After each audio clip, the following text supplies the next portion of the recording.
Whatever is the farthest thing from type A is me. I just kind of took a risk and I was like, let's do it. So I quit my job. You are the most supportive person I have ever met. You are married to like one of the most successful people in country music, and you are not too cool for Broadway. Meanwhile, why would you be? We'd only hung out like twice, and I had my sorority formal coming up. I was like, hey, I know you're like 35, but no. Something that people don't talk about, I feel like, is so trendy right now to be like, I'm cutting them out of my life. They're toxic. I'm cutting them off. And it's like, bring back caring. Like, you have to care about things. He DM'd me, and obviously I'm like stalking him. And there's like, you're like throwing your bra on the stage. Which, by the way, I have done at his shows. Like, what has that transition been like, becoming a mom? I think people are so scared of it, but it's beautiful. The harsh news that people need to hear is that if you don't like a party bus, you are boring. That's my TED Talk. Hi, house guest. Welcome back to my home. This week, y'all are coming over to hang out with me and a friend. We have Callie Hardy on the show today. She is like actually the nicest girl I think I've ever met in my entire life. And I am so excited for y'all to get to meet her. Obviously, she is Hardy's wife. She is so much more than that. She really, her Instagram bio is like woo girl, and she is just so nice. Like, we're telling you guys how we met, all the things. We're talking more about her motherhood. You guys are going to love.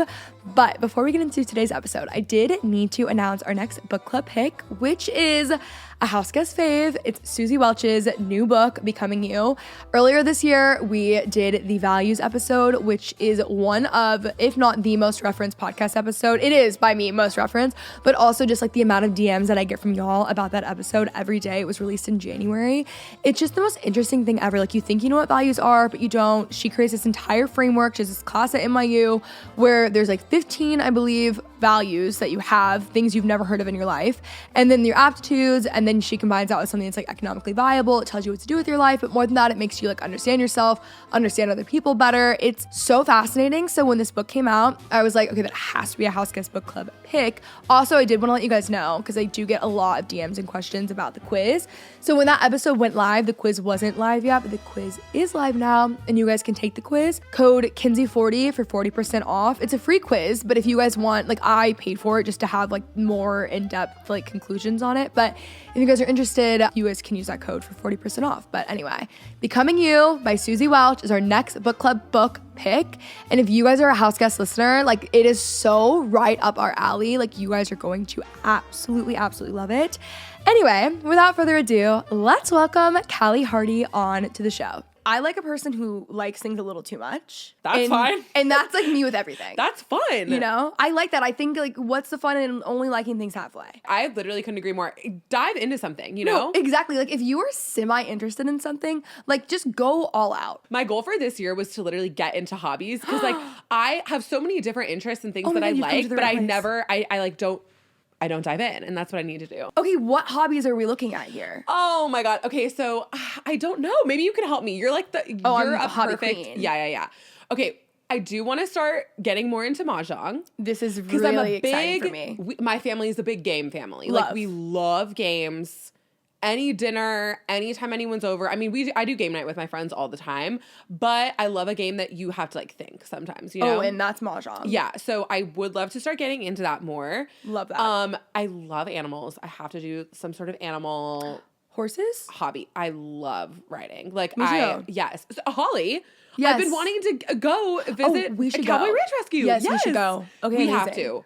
Yeah, so I want to do that, and then, I don't know, I need to start cooking more. Like, oh my God, I have to cook. It's so embarrassing. You have a recipe journal? Yeah, I'll write some things down for you. I actually really enjoy it. I just don't do it. I get that. And every time I cook, I'm like, why don't I do this more? This is nice. Yes. But ever since I had Rosie, I was like, no, like, my family is going to be a family that cooks and eats dinner together. So I have to get on that. We have some great movement that can be made here, and I really like this jumping off point that we have. We have lots of room to do something here. Like, so much room now. I'm like, we're heading in the right direction. Yeah, I did sourdough for a while.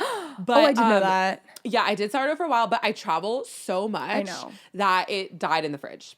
Well, you know, do you need starter? I have some. I can give you some before you leave. I will gladly take some Amazing, starter. Are you done. kidding me? I'll give you. I have a pumpkin cinnamon swirl loaf. I'll give you some to go as well. It's incredible. It really is. But you have to butter it and you have to put cinnamon on it before. Are people not buttering their toast? People butter it, but they're not adding cinnamon to the butter, and I feel very passionate about the cinnamon being added to the butter. Cinnamon sugar butter is the best thing on this planet. 100%. Texas Roadhouse butter. So do you like, so do you have a schedule for your sourdough? Because that's like time consuming. Well, you can keep it and put it to sleep in your fridge, and even if you think it's dead, it's not. You can always like revive just it. baking it takes like a I know. Well, I'll do day. a prep the day before, and it takes like 5 to 6 hours of my prep schedule, and I'll just do it while I'm working from home or at night, and then I'll bake it the next morning. That's beautiful. No, like we're getting somewhere. Should we tell the listeners like how we met? I think we should probably start there. Yeah, okay, yeah. Okay, guys. Well, this is my friend Callie Hardy. We have been Instagram friends for quite some time. Yeah. You are also actually the nicest girl I've ever met in my entire life. I always say that about you. That is so nice. You are the most supportive person I have ever met. Like, we're at dinner and she's like, guys, but do you know about Kenzie's cards? No, you have to like Kenzie's cards. She's like, here's a question for you. People will stop playing them. She's like, oh, sorry, get back to the cards over here. But you're so easy to support because it's a great ass product. This is what I mean. Like it is good. Like there's not enough good shit out there. And so when you find something good, you're like, hell yeah. Like it made me excited. Do you know what I mean? Yes. No, you are literally, it's everything. You are the most supportive, nicest girl actually in the world. You really are. That is really nice. I appreciate you saying that. I mean, that's the point, right? Like when you see something you like and you are awesome. So it's like you want to support somebody who is nice and kind and welcoming. I was so excited when I got the invite to the dinner. I was like, it's happening. I was like, we're going to be friends. I was like, we're really making some movement here. Then I hosted a friend of mine dinner a couple months ago, which was the best dinner. That was the best group of girls. It was so good. It was incredible. Like I seriously have not stopped talking about that since because influencer events, like 100%. send a chill down my spine. I don't even go. No, I don't anymore. Like I literally don't anymore. It is like the way that they're portrayed on like TV shows, like people making fun of them. Like that's how I feel is reality when I go to those things. I think that is actually how they are. Do you know what I mean? Yes. So it's really hard for me to enjoy stuff like that. Like I've just stopped going kind of. And so when I went to the dinner, it was the best group of girls, the best vibe. Everyone was so genuine. Like, I feel like everyone at that table would be friends outside of that room. Do you know what I mean? Like, it was so good. You put on such a great event. Thank you. I cannot speak highly enough of that. It really was a group of girls. I had just, the podcasting is going to be so annoyed at me talking about this, but I just finished reading this book, The Art of Hosting. I think I was probably telling you guys about it then. Yeah, you were talking about it. So I was implementing so many things that I'd learned like throughout that book, and it really made the biggest difference. Even as much as like that seating chart was very well thought out. Like there were things before that I did to that dinner to make it so much better, and that was what it was. But it's literally all thanks to Priya Parker, who's the author of that book. Like I learned so much, and I feel the same way. Like I don't like influencer events, and they give me like a lot of stress and anxiety. I love hosting a dinner, of course, but like. Very different. It's very different. And I was really stressed about it, but it ended up being like the best time ever. So anyways, we really bonded there. Yeah. And we're going to be going on a party bus very soon. I'm gone in the next month, but I'm back in October and I need us to be on a party bus. When do you leave? ASAP on Tuesday. Okay. That's totally fine. As soon as possible. We'll find a day. That's another thing I love about you is that our shared mutual love of party buses, they get a bad rep. What's so bad about a honky tonk express? The harsh news that people need to hear is that if you don't like a party bus, you are boring. Like, I'm so sorry. Same thing with Broadway. We were talking about that too. What the hell is wrong with people? Like, people act like they move here and then Broadway just like goes to die. It is the most magical place on the planet. It is actually the most fun place that there ever has been. It's so fun. Yes. Like, if you're coming here and having fun when you're visiting it, like, why wouldn't you do the same thing when you live here? 100%. I love Broadway. And like, I told you this at the dinner. I still haven't had my night yet, but I've been planning. Like the day that I gave birth, I was like, Michael, here's the deal. There's going to be a day and I need the whole night and then I need that whole next morning. And I will give you frozen milk, whatever. I'm going to Broadway. And like, I don't want to wake up. I don't want to open my eyelids for 24 hours from the moment I go out until the next day. Like, and I've been prepping for that. So it hasn't happened yet, but that will be our Broadway night. That is another thing I love about you is that you are not too cool for anything. Like you are married to like one of the most successful people in country music, and you are not too cool for Broadway. Meanwhile, Like, why would you be? All these people who move to Nashville and like suddenly think that they're the shit and they're too cool for Broadway, and like look at you out and about on a honky tonk express. That is like probably the worst thing ever is when you're too cool. Like, yes, if you're too cool for things, or like people who act like they're too cool for things, it just sucks the enjoyment out of everything. I know. It makes other people feel weird. Like that's like being too cool for something is like the same vibe as when you like yuck someone's yum. Do you know what I mean? And you're just like, why? Like, what does that bring you? I hate that. So yeah, you can't be too cool for things. All the fun things are the least cool things. Yes. Do you know what I mean? So it's like that's where the real fun is. Yep. So. And it's fun to care. It's fun to like something. Like it's just fun to get into something. But people people are living those boring, stale lives because they think that they're too cool for everything. It's like, just go to Broadway. You'll be fine. And I feel like that's so trendy right now. And I always talk about this to my friends. I feel like it's so trendy right now to be like, you don't care, or like just be so nonchalant, or be like, oh, I'm cutting them out of my life. They're toxic. I'm cutting them off. And it's like, bring back caring. Like, you have to care about things. You have to nurture like relationships in all aspects of your life. Like bring back caring. I hate that. Hate it. We have gone way too fucking far when it comes to boundaries. Like, just say you don't want a single soul in your life. Seriously. If I see another TikTok on boundaries, oh my God, I'm gonna throw my phone out the window. Like, who was that girl? Like, I think she made a TikTok and went viral about picking your friends up at the airport. Did you see I've seen that. Yes. And she was just talking about how that's a lost art. And I'm like, yes, that is what I've been saying. Like, just because someone pisses you off one day, they're like, I need to set boundaries and I need to kick this toxicity out of my life. Like, oh my God, if the over-therapized language, it is so annoying. I cannot handle. I seriously cannot handle it. It is so crazy because also like the boundaries that people are talking about on the internet are not actually boundaries in what they were meant to be to begin with. No. It's literally just like cutting someone off because you were slightly inconvenienced. Like, newsflash, relationships are inconveniences. No, that's what that is. And that's what makes relationships beautiful. If you cut every single person out of your life that pissed you off one day, like, hello, no one would have any friends. No, you would not have a single friend. No, and then we have a loneliness epidemic and we're shocked. Yeah. Literally, exactly. It's crazy. I know. I that actually gets on my nerves so much, and I think about that so often because you have to. That's just part of the human experience. Like, nobody's perfect. People go through highs and lows, and as a friend or anything, like a significant other, you have to be able to forgive and be understanding and see past those things. And like, just because someone's not, I mean, you don't have to like everyone. Like, if you just don't like someone and you're like, I know this person isn't going to be my friend, like, that's fine. Mm-hmm. But if someone's been there for you and they've been a good friend to you, like, you owe them that. Yes. Even if it's inconvenient. Yeah, because to give it back to them. When people say you don't owe anyone anything, I'm like, shut up. No, yes, you do. Seriously, you owe them like common decency, respect, kindness. Like, you actually do. Yeah. If you want relationships, like, we're really in this like new age of. It's such a selfish like culture right now. I just think we've taken therapy too far to where it's become like self-obsession. Yeah. And we're never gonna like get where we want to be. No, it's very true. And that's, you just can't do that. You can't do that. People are very multifaceted. They have a lot of different, things ebb and flow. Everything ebbs and flows. But you can't be selfish. Like, I truly feel like if all things were rooted in love and gratitude, you will always find your answer to everything. And like, not saying, there's always a point that you reach where you like, it's time. Yes. Cut someone off, whatever. But give multiple chances. Like, don't be so rigid, Mm-hmm.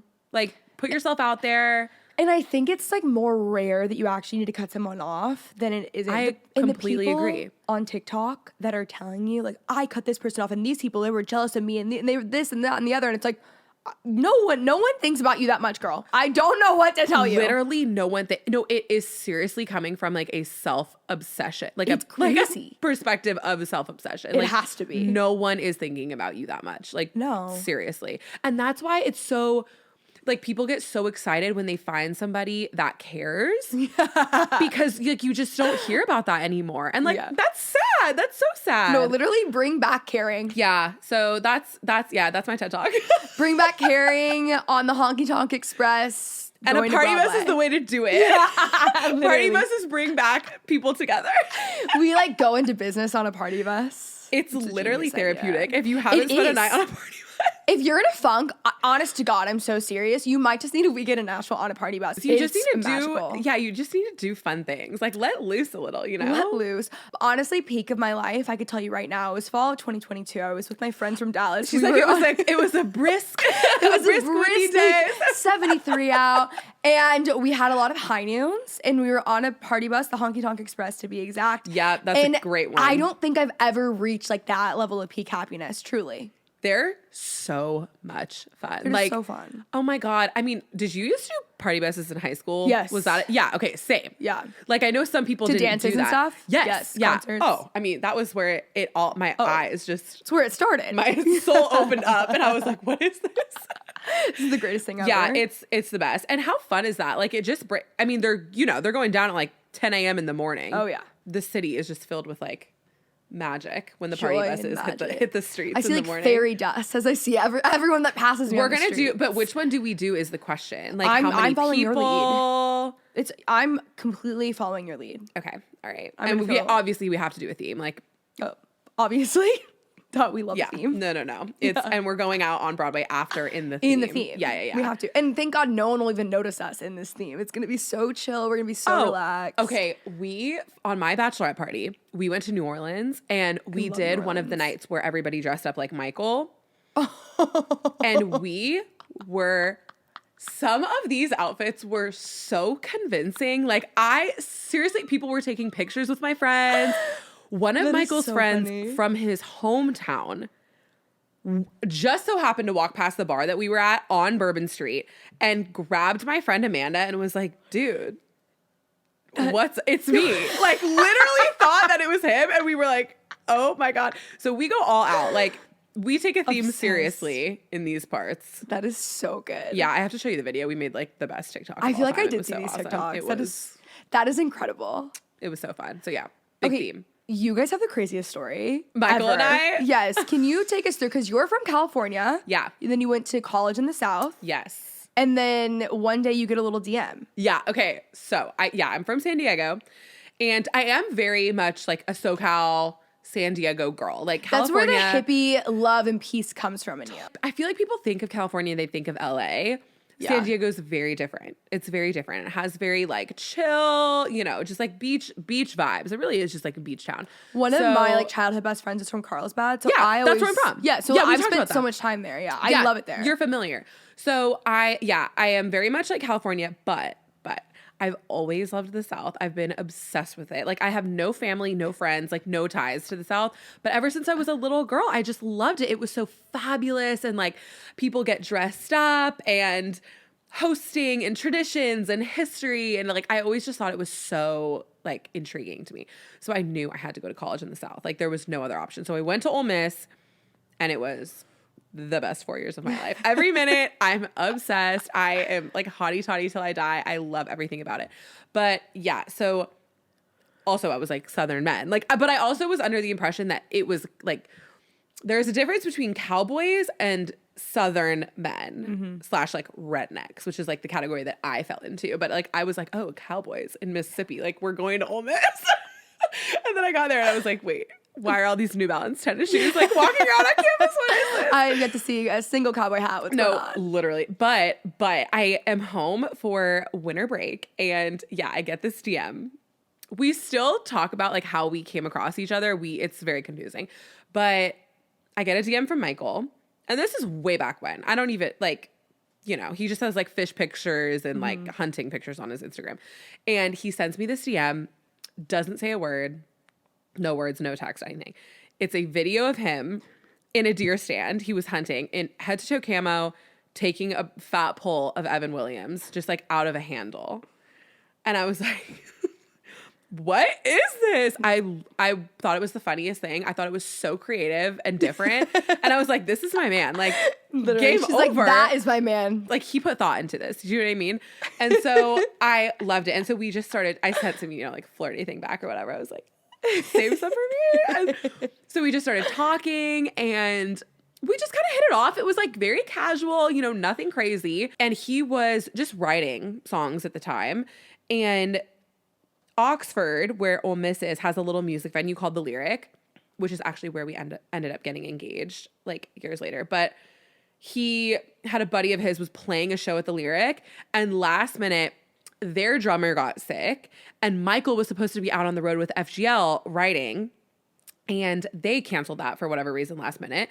And so they asked Michael to fill in, and he was like, okay, yeah, I can go. So then the day of the show, my friends and I were all going already, and he texted me and he was like, are you like in town? Can you come to this show? Let's meet up. And I was like, oh, I'm already going. I'll meet you there. So we went to the show. He was playing, like, I say drums. He was on, do you know what a cajon is? Did we talk about this? Told me this? Yes. She says drums loosely. Yeah. Just so loose. Like, couldn't be looser. He's on a box drum, like sitting on stage. And my friends retell the story and they're always like, yeah, he was playing the bongos. Like it's more similar than a drum literally, set. So we walk in and I'm like with my friend Brooke and I'm like, there he is. Like, that's my man. He's like sitting on this box just like, and I'm like, there, this is it. Like, so I'm trying to wave him down in the crowd. I'm like, it's me. Like, hey. And he didn't even look at me. Like, he swears to God he never saw me. And I was like, what the fuck? But the show's over. We meet upstairs on the little balcony and I was so, oh my God, I was so nervous. I literally, and I don't know why. Like, I don't know why I was nervous. Like, I've never been really like nervous around guys. I don't know. And I had my drink and I just remember I like saw him come out the door and I was like, oh my God, he's coming. And I just like walked over to the trash can. I just like chugged my drink and like threw it in the trash can. I was like, hi. And after you're waving him down in the crowd, then suddenly he comes up to you and that's when you get shy? Yeah, he was like, he got off the thing. Yeah, literally. I was like basically like, woo! And he was like, you were like throwing your bra on the stage. Which, by the way, I have done at his shows, like in more recent, well, I think last year. It should be you. Yeah. Literally, they get enough damn bras up on the stage. Like, and oh my God, I didn't think that through. I actually like think about it sometimes at night. Like, I wore my ugliest bra ever. And like, then I posted a video on Instagram and everyone was like, what? That's the fucking bra that you wear every day? I was like, God, why did I do this to myself? But yeah, anyway, so we met and totally hit it off. And it just was like, I don't know, it was just very crazy. It was like peace. Like, we just met and clicked and we were both so into each other. It was like very reciprocated, which was, you know, a great sign. Yeah. So we hung out all night, hit it off, went to Huddle House, and yeah, that was it. He left his wallet in my condo, which he swears was not on purpose. And I was like, well, we know better than that. Yeah. Like, it's been years. You can stop lying. And then we literally have a kid. You can tell us the truth. Yeah. He's still playing hard to get. And I was 20 and I was coming up here for my 21st birthday. So I was like, I'm going to Nashville. And he was like so excited. So my girls and I came up on my 21st birthday and he like rolled out the red carpet for us. He showed us all around town. He hung out with me and my girls all weekend. It was so fun. And then what sealed the deal was we'd only hung out like twice. I mean, literally those 2 times. And I had my sorority formal coming up. And I asked him, I was like, hey, I know you're like 35, but he was like, how old was he? He was like 26. And like, I know you're old and all. No, but literally, I was like, are you too like old to do this? But do you want to come to my sorority formal? And he didn't have a traditional college experience. So he didn't do Greek life or anything like that. And he was like, yeah, like, sure, fuck it, I'll go. So he came down and we had so much fun, but he asked me to be his girlfriend on the school bus ride on the way to the venue. That's so sweet. And we've been together ever since. So yeah, it was modern day love story. It's a beautiful love story. Before we get into anything else, my favorite story ever that you tell is the like FGL on his Instagram story. Oh my God, how did I forget that? There is nothing better than this story. It is so, I've told probably 5 people that story since because it is so funny. I laugh so hard every time I think about it. But it was so like, it's like the honest to God truth. And also at this point, like he's early in his career. Yeah, I mean, he's just writing songs. Up Down was on the radio, like had just gone to radio, I think. And that was his first #1. So like, it wasn't his first cut, but like, I don't know. I didn't know anything about music. I was gonna say, you're also completely new to this. Like you don't. No. Yeah. Like it's one of those things, like when you're in Nashville and you have friends in music, you understand the lingo and stuff, but it takes a second and then you start to get it. Yes. Like I understand it because it's a lot of my friends' husbands. Exactly. I get it now. Before that, I would have been like, I don't understand. I have learned I didn't get it. so much about the music industry. But yeah, so he was just writing songs. Up Down was on the radio. I didn't know that either when he like DM'd me. So okay, yeah, so he DM'd me and obviously I'm like stalking him. And there's a couple pictures. Like too many for comfort. There were like just too many pictures of him with FGL, Florida Georgia Line. And I'm looking at these pictures and I'm thinking to myself, oh my God. Because he's wearing a pass, okay? And they're like in front of a tour bus. Like it's the, you know, like the whole thing. And I'm like, this guy is an FGL super fan. Like this man is using his money to travel around the country and follow them and buy meet and greets with FGL. And I was like, like, I don't know. Like, I don't know. And that's just like with any super fan. Like it could have been anyone. Like I would have been like, something's not right here. Like something's not right. So I kind of following them around the country. I literally was like, oh my God. Like, I don't know about this. I was like, we're going to need to get to the bottom of this. And for whatever reason, I like never asked about that or anything against my better judgment. But yeah, I was so freaked out. I was like, oh fuck. Like, this is it. I was like, this is the downfall of this little relationship. But yeah, I was like, what the fuck? This guy is literally like, he's like getting in I'm picturing him in an RV, like following them around the country, just being like on every run with them. I didn't know that he was like out there working with them. Yep. So yeah, that's a good one. That's a good one to tell. FGL superfan is FGL so superfan good. question mark. I was like, okay. Okay. We're following people around. I was like, someone has a restraining order out there against him. Oh my God. Yeah, that was hilarious. I don't think I ever even asked him about it. Yeah, like at I don't know what happened. Did you put it together? I don't know what happened with that. But okay, FGL sings on Up Down. Like they're on Up Down with Morgan. So then I think that was kind of like I connected the dots and I was like, okay, we're good. We're in the clear. I think that we're going to be fine here. Yeah, I was like, dodged the ball with that one. I can't believe I forgot to tell that. Yeah, that's like my favorite thing ever.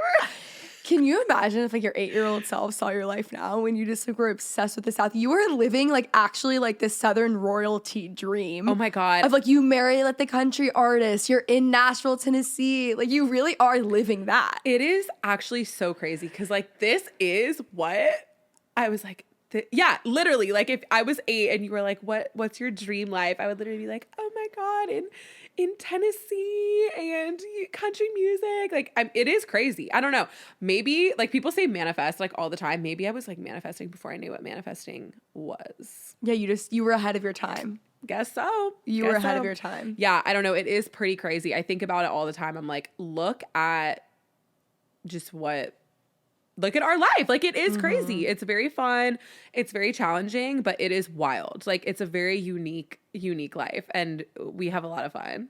No, take us more behind the scenes because your life and schedule would just stress me out so bad. I am not okay. Like what day of the week is it? I don't even know. Yeah. It's hard. It's definitely it's a transition. Like you have to learn, you definitely have to work your way up to it. And I'm not on the road as much as I used to be because it's just hard. Like you literally are living out of a suitcase. It's pretty tough because even if shows are just Thursday, Friday, Saturday, you're leaving Wednesday and then you're coming home Sunday. So you literally have Monday and Tuesday at home. So that's hard. Like that's a hard schedule. And touring is also not glamorous. I think people have this idea that it's a super glamorous thing and you're on the road and whatever. Every single like wife that I know, they start off, they're on the road 24/7 and they're like, you couldn't fucking pay me to get back there. Like, yeah. And also something that people don't talk about, I feel like, is it's very different when you're on somebody else's tour versus when it's your tour. So like, I think last year was Michael's first headlining tour. I don't know. I might be getting that wrong, but it is very different. Like you kind of get to take a deep breath and be like, okay, like this is his tour. You make the rules because you're on your best behavior when you're on somebody else's tour. So you can't really like, I don't know, like if you're let loose. Yeah. Like, and I don't know, like I have a lot of family everywhere and you can't just be like, my whole 10, 15 cousins are coming to the show tonight. Like you can't really do that, you know? So it's like, and there's just a lot of other people that you don't know. And yes, you become friends with everybody and like you get super close with people, but it's just different. Like it's home away from home, but it doesn't really feel like home, like, home. I feel like until it's like your tour. Do you know what I mean? Yeah. Are you a routine person typically? No. So I that's can't good. be. I mean, okay, Michael is kind of, I mean, I wouldn't say more routine, but he's like type A and I am so type Z. Like whatever is the farthest thing from type A is me. And so no, I don't have a routine, but you really like can't in this life. No, like you it's just can't. too hard. There's literally no way. I could be a lot more organized than I am, and that would probably help me a lot, make me feel a lot better throughout the week. But yeah, it's really hard. You just kind of lose track of time. Like you don't know what day it is. You don't know what's going on. You're like, wait, what?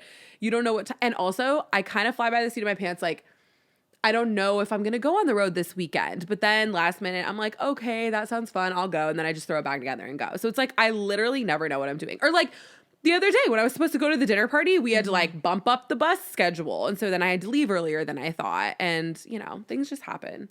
How often are you traveling right now? Okay, well, summer is a very busy month and not for tour. I have a lot of like family vacations that we take. We have a lot of like family tradition trips that we take. And so those are my priority of the entire year. Those trips are our family's priority, like every single year. And now we have, you know, Michael's family traditions that we get to go to as well. So there's a lot of travel that's not tour related in the summer, but then summer's also busy season. So we're gone a lot. But I travel like, oh my God, I don't even know. I mean, I've been gone more than I have been home the past couple months. That makes sense. But I'd say I go on the road probably every other weekend, unless I feel like I need a break. And then I'm like, I gotta stay home. Yeah, you're just done. Yeah. Well, and Rosie, I'm like, this poor child needs a schedule. She needs a sleep schedule. She doesn't know what's day or night. She's so cute too. My little muffin. I'm obsessed with her. She is so cute. She's the best baby in the whole world. Like, what has that transition been like becoming a mom? Oh my God. It's amazing. Like, I think people are so scared of it. Rightfully so. It's a lot. It's a big change. And I will preface by saying, we have been blessed with the most easy, amazing child. Like, she really has not given us many problems. And I know that that is not normal. And that's not the case for a lot of people. But it's amazing. Like, it's so fun. And you don't have to change as a person. Like, I feel like people make it seem like the day you give birth, you're like not you. And that's just not the case. Like, you're still you. You're a different version of you because you're just put through like a very challenging time and like things are high stress and you're not sleeping and you're learning and there's tension and, you know, like that is hard, but it's beautiful. Like, she is amazing. We have so much fun. Everything is new. And like, you just see life through this little baby's eyes and you get so excited for everything. And it just brings like an extra little sparkle to everything you do. Like, it's just magic. It is amazing. That's like really encouraging to hear because I feel like so much around motherhood, which I'm sure everyone's experience is so different. I'm sure if your baby is worse, that would really change things. Like, I actually hesitate to even talk about it because I know that like some moms are going to be screaming through the phone right now at me being like, you dumb bitch. Like, no, but I do think it's good to hear because Yeah. so much of what you hear online, which understandably so, I'm like also grateful that they're vulnerable, but a lot of it is a little scary because you think, like, am I going to lose myself? Am I going to lose every single thing that I like? Will I ever have a moment for myself? Am I going to even enjoy this? Like, I know I'm going to love being a mom, but I do like that perspective. Even if I have a different experience, I like to hear that. You know what I mean? Yeah. And even rough patches, they're so temporary and they're very fleeting. So like everything comes to an end. Like, you just have to remember that. And the days do go by slow sometimes, but then the weeks, the months go by so fast. So like everything is over before you know it. And you're like, oh my God, where's the time? But it's amazing. Like, it really is amazing. And I think people don't have to be scared. Like, I know, again, I will say, I know that that's not everybody's experience, but I think it's so important to just like try to find the positive and don't go into pregnancy and motherhood with a negative perspective because I think that manifests and literally will give you a negative experience if you are like so scared and hesitant and like whatever. But I don't think that it has to be that way. Like I think there's a lot of things you can do to help yourself, but it's really hard. I mean, it does take a village. Like I have family here. Thank God. If I couldn't call my sisters and have them like help me come babysit, my parents are like here part-time now. So and Michael's whole family is here. So that's huge. Yeah. Like people who don't have helpful. support systems. I used to cry every single day my first like month of pregnancy or after I gave birth to Rosie, because I would just think of like single mothers, people who don't have support, and it would literally crush me. Like I don't know how people do it alone. It's so impressive. I like that. They're not lying when it's like single mothers are the strongest people in the world. They literally are. Like seriously. I just don't even. I mean, Michael's gone a lot, so I am alone with her a lot. But I have people behind me, and if I didn't, I seriously don't know what I would do. Like it is. Yeah, there's a lot to be single moms out there. Shout out to you guys because, whew. Seriously. Yeah. I love what you said about identity and how you don't just like lose your entire identity. And also that made me think you're married to someone whose career is really, really big. And I feel like it'd be easy to lose yourself in that as well. Like, how have you not done that and just navigated that even before becoming a mom? Because you have multiple challenges to where you could easily just lose yourself. Yeah, I think, it's funny. That's like so not even been a thought of mine. Like it's so not even on the brain because I just know that I would never, like, it wasn't an option for me. And I think I'm so grounded by my friends and my family that would just never have happened. But I think it's always important to just like, why would you change? I just don't really understand. I know that people can get a big head, but I think if you always are gracious and humble, you realize that no one's ever below you. Like at any moment in time, or no matter how big like your husband's career gets, like the people around you are your team and they're your friends and everybody is like right there equal. I think it's important, like you said, like do fun things. Don't be cooler than anybody. Like that is where the fun and beauty is in life. And I feel like it's just not, I don't know, what am I trying to say? Like, you can't. It's almost like not that serious. Like it. Yeah. I also think you have like a temperament for it. I think you were almost like built for this in a way that wasn't super obvious though. Like I think you have such a positive, you just naturally are a very positive, like glass half full kind of person. Thanks. But you're very, very genuine. Like in the way when you were saying like, you're not cooler than anyone, like treat everyone the same. You treat everyone the same. Like there is no difference. You would have no idea even like what kind of world that you're in if someone just met you. So I really also think it's like, it's not really an answer. I think you just naturally were like that way. No, I mean like that's not an option. Like I never had to work towards it, but I do think that in not losing yourself, I mean, there was definitely a moment where it was a very hard transition where we were put through a lot of like stress in the very beginning of like, what is this going to be? Like you're gone a lot. I don't know, like, do I go with you? I was in my job. I didn't really know what to do. And I think that it's helped being able to just do my own thing. Like, it's so crazy that you can have a job via social media. But even with that, like, my management jokes, like, we always joke that I'm, like, the most non-influencer ever because, like, I know why people come to my page for the most part. You know what I mean? Like, I'm not saying, like, oh, people only follow me because of Michael. Like, they follow me because of me, like for me, but I know that the majority of people come to my page because they know about me from him, and like they can come for that reason and stay for you though. Yeah, totally. And like that's fine. Like I know that that's the case, but I try to be, even like non-influencery in that way too, because it's like I'm not here to try to like change my life or sell people or like bust out a bunch of content just for the sake of it. Like I'm just gonna live my life, and if you guys want to watch, like you can watch, but people are interested in like behind the scenes and stuff, but yeah, I don't know. I just like went off on the biggest tangent of all time. No, I think that's good. I want to talk about the times that were like tense. Yeah. Because you did have a job before. Yeah. So what was the decision and like the process? Because also I think it would just be so hard for your like significant other to be gone literally all the time. Yeah, it was hard. So what was that transition? So like in the very beginning, well, okay, so we were dating for probably 6 months when he was asked if he wanted to sign a record deal. And he asked me about it, and he was like, how do you feel about this? Like, I think I'm going to do this. And I didn't really... Can you also explain, like, a publishing deal versus a record deal? Yeah, okay. So, just in case you didn't know, there is a career for people who write songs. So, like, if you are a songwriter, you can sign a publishing deal, and you get paid a salary to write songs. And then a record deal that's like what people think of when you're like, oh, you're making it big, signing a record deal. Like, that is for an artist. So he had a publishing deal, and when he was super close with FGL, when he was a super fan and following them across the country, when he was buying meet and greets, they were really close, and they kind of actually encouraged him to become an artist and like start singing his own songs. And Big Loud, who is still his label, they and they're so awesome. They offered him a record deal, and he signed. And so then that's when you like officially become an artist, and you start like putting out your own music. You can go on tours if everything's working out.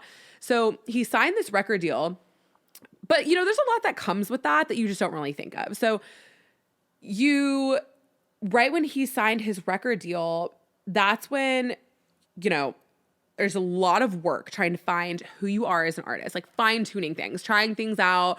What's your personal style? What's your sound? And like, what are you into? And then also you're having to go to radio and go on like these big radio tours, which is when you're really gone for a long time. Like, you are gone for hundreds of days of the year. Like, you are seriously gone way more than you are at home. And that, you're going and talking to all the radio stations, meeting them, basically asking them to play your song. And that's like a necessity if you're going to be an artist, because like you need your songs on the radio if you want to have mainstream success. You know what I mean? So that was very hard. He was gone a lot. I had just moved to Nashville. It was he was learning how to deal with that, and also like kind of starting to become a little bit recognizable out in public. That was very uncomfortable for him. Then it was uncomfortable for me because it was uncomfortable for him. And it was like tension. Do we go out? Do we stay at home? That was a hard transition in personal life. And then we just kind of had to figure out like, what are we going to do from here? I knew that I had to get a job. Like, I just graduated from college. I was working like weird jobs. Oh my God, I have like the craziest job story. Side note, posted that one. But I knew, because he was like wanting to get engaged, and I was like, okay, we can't get engaged until I have like a job. Like, I want to find a good job. I went to school for marketing. And so I got, which was like my dream job at the time, a marketing job for AJ Capital, which is, they do all the graduate hotels. Have you been to the one here? Yeah. It's so cute.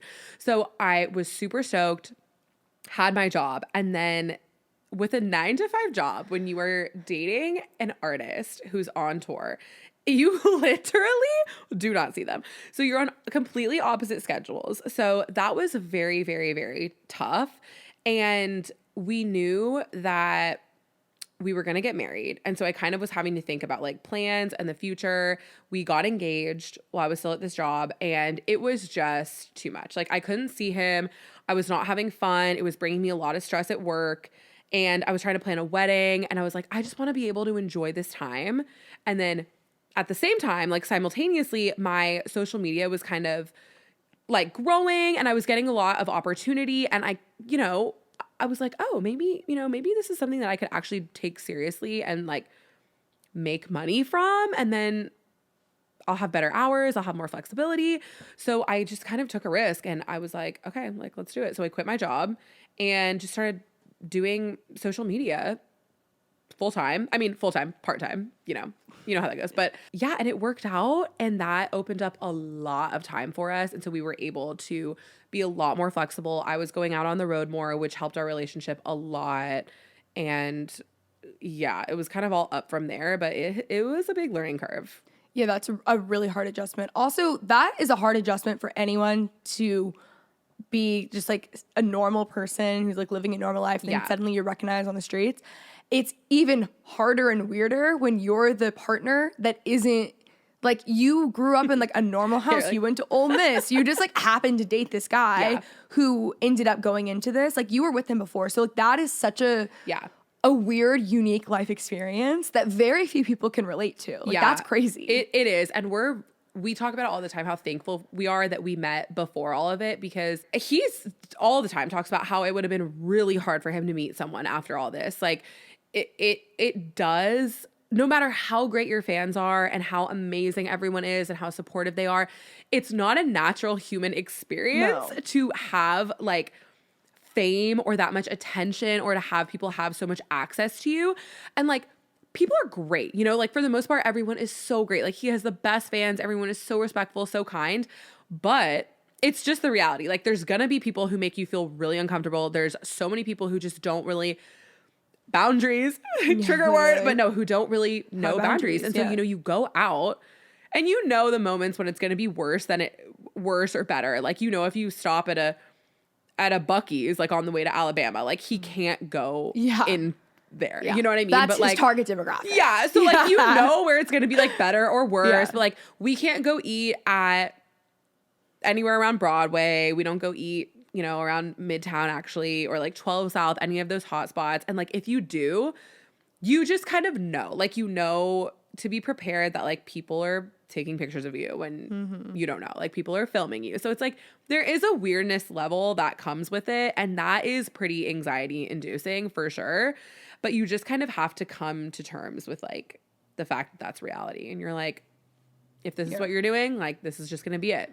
So yeah, you just almost have to accept it. Yeah, you kind of do. You do. And you have to learn. Because also, like, my biggest fear in the entire world is somebody having a bad experience with us, or like a negative interaction with us, whether it's on purpose or not. Like, if it's unintentional, like, seriously, my worst nightmare. Like, I never want anyone to leave being like, they suck. Like, I met Hardy and because I know that's so not who we are. But like, that's also anxiety inducing. I know, and you like, can't control God. that. Yeah, you can't, and you never. And then also people just like pull things out of their ass and just like lie. They make things like, up all the time. What? I've had, actually, this has been like more in the past year, of like friends that I know who I'll see, like I will have witnessed someone coming up to them. I saw the whole exchange, and then they're the ones who make the TikToks the next day and will say what happened. And I'm like, I saw that with my own I literally was there. That didn't happen at all. It's but insane. At the end of the day, like people, you are going to find what you're looking for. So if you are going into any experience, we've kind of touched on this earlier in the podcast, but like if you're going into any experience with this idea of who this person's going to be, or worse, I think sometimes people, we're all very parasocial. You meet someone online and it's like we hadn't even, we're like, oh my gosh, we're besties, you know? It's like, we're so parasocial. True. So sometimes if you meet someone and like you have it built up in your head that like this person needs to be my absolute best and they're going to ask for my phone number and do this. And like maybe that person was just a little bit quieter than you thought and they were still really kind and nice, but it wasn't like this insane fireworks moment that you expected. It's so true. Then they think you're evil. So like you can't control that. Even if you're as kind as possible, like there's always going to be someone who decides to take it the wrong way. I know. Always. I know. And you just can't, like you hear it all the time, like don't read the comments, like you can't get, you literally cannot care. Like no, it hurts and it stings and you're like, oh, gut punch every time you see something negative, but you actually cannot let it get to you because you're like, I know at the end of the day, the truth, the people who I care about know the truth. They know me. So like, whatever, you gotta let it go. I literally saw, there's this guy right now actually on TikTok who's going on this little like rampage because Michael made a joke the other day. There was like a dumpster truck driving in front of him and the bumper sticker said like, it was like a tiny little bumper sticker and it said like, stay 300 feet away or whatever. And he literally made a video joke about how like, if you're 300 feet away, like you can't see that bumper sticker. Yeah. And this man who works for this trucking company, oh my God, like beef. It has taken everything in me to not just like go online and just be like, go. I've had to delete 1,000 comments because he was like, Hardy's out here disrespecting blue collar workers. And then you see, and then the comments start coming. Like then it finds the right audience who just like want to be haters. And then it's like, Hardy came into Cracker Barrel the other day and he tipped me $10 with a party of 10 and blah, blah, blah. This happened last Wednesday at the Cracker Barrel in Franklin. And I'm like, we were literally not in town last Wednesday at the Cracker Barrel. Yep. Like, what? I'm like, people literally will just say anything. And it's like, you have to just take a step back and be like, no, we're good. People really do make things up all the time. No, it's like actually insane. It is so insane. But if you're just a person who has no connection to anyone that has like some sort of platform, you would just assume like, why would these people make this up? But actually it happens all the time. Like there are stories that are just completely made up where people are literally not even in town when they're saying all of this stuff happened. Weird. Or they'll do like fake checks with like fake tips, and that person's like, I've literally never even been there. And they're like, no tip, Kendall Jenner. Like, what? Insane. It's crazy. It is so and crazy. Also, just so you know, like we know that people are going to be talking about our tips, so it's like you have 100%. To tip so well. That's another thing I was going to say. I'm like, people who know they're being watched tip double. We tip so well, like so many times when it's not deserved because we're like, God forbid, like God forbid someone takes a picture and they're like, they didn't tip me. Like, literally. Oh my God. No, seriously, the amount of tip money is like out of control. It's crazy. And I'm not even on Reddit. I have made a vow to myself to never do it. Oh my gosh. So like, and I've seen the rabbit holes that people can go down, like when they start looking themselves up on Reddit. No, people will be, it's so dark. It really is so dark. You literally have to like Mel Robbins let them theory. That's what it is. No, like that's actually what it is. And it's so hard because like you can say that, but like once you read it, it's like it burned in your mind and you just like see it every time you close your eyes and you're like.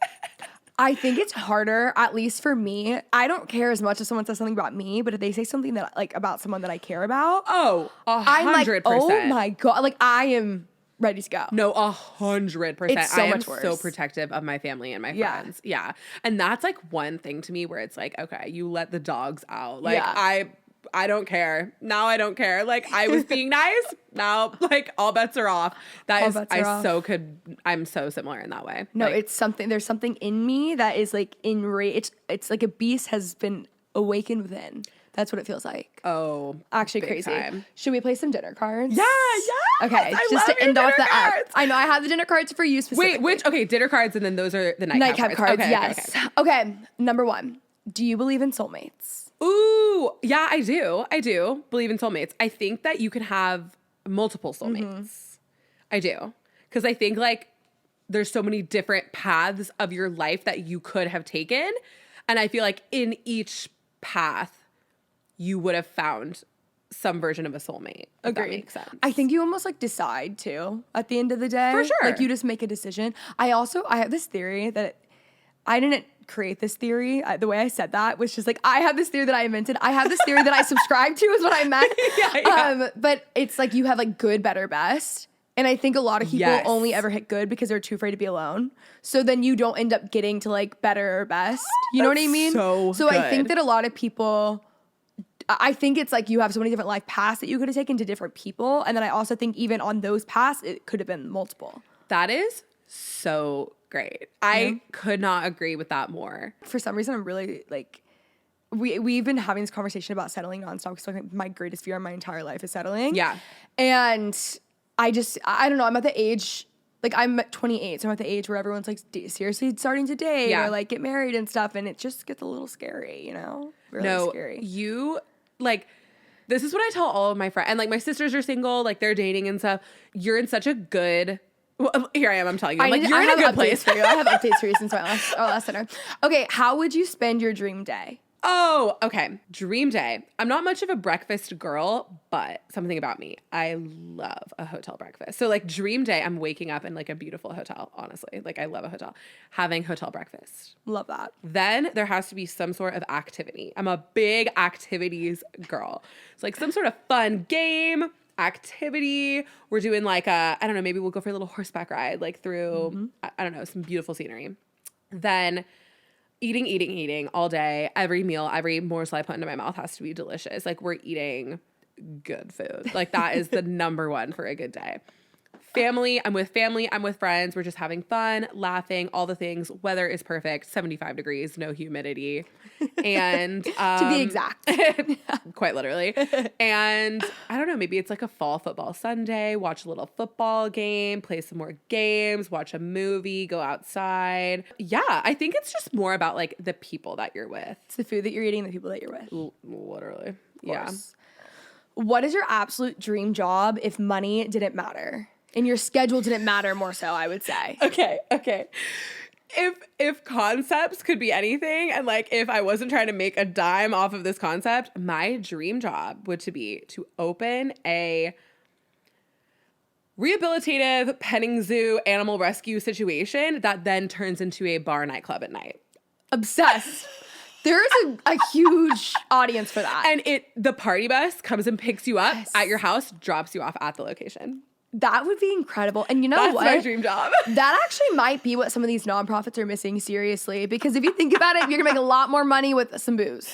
Like, fun and animals are my two favorite things in the entire world. That's and like, amazing. if I could just mesh those together, that's literally my dream. That would actually, you should look into that later. Okay, last question. If you could have coffee with one person, dead or alive, who would it be? Oh my God, that's so hard. Okay, I would want to have coffee with one of my, actually, no, specifically, my great-great-grandmother. She is who came over from Italy, and she has a crazy story, and I would love to have coffee with her. That would be sick. Yeah, because like I don't care about like a lot of like famous people that have died. Yeah. Like no one really like I'm not like a diehard for anyone. Some historical figures would be pretty cool, but I think that that's more interesting because then it's like a connection to you. You know what I mean? Yeah, that would be so I think sick. or like one of my like first relatives, like way back when. You know what I mean? I want to go back Caveman like style. 2,000 years. Yes. I need think to that'd do be some crazy. research. Yeah. That'd be pretty cool. Okay, well, this has been absolutely incredible. We've already been talking for an hour. Are we done? Yeah, we've literally been talking for an hour. That went by so fast. Like, actually so fast. If there's one thing I can do, it's talk. Same. I know. That's why we get together and it's just so great. I seriously, how many times did I just go off on a tangent and like wasn't even saying anything that made sense? It was actually perfect. No, She's like, before a the lot. podcast, every time I'm like, just so you know, it's very conversational. Tangents welcome because tangents leads to the best part of the conversation every time. So you're a dream guest. It's perfect. I'm so excited that This I'm is here. amazing. Thank you for having me. I adore you. I think you're the greatest person ever. I just love you so much. Tell us where they can find you. Oh, you guys can find me on Instagram at Callie Hardy. And I do have a TikTok. I don't know my handle. I think it's Callie Ryan 523. I don't know. It's Callie Ryan. We'll have it linked. Honestly. Yeah. TikTok star. That tells you how much I'm on TikTok. But yeah. So that's it. But I love you. Love you. You're the Thanks. best. This is so fun. I had so much fun.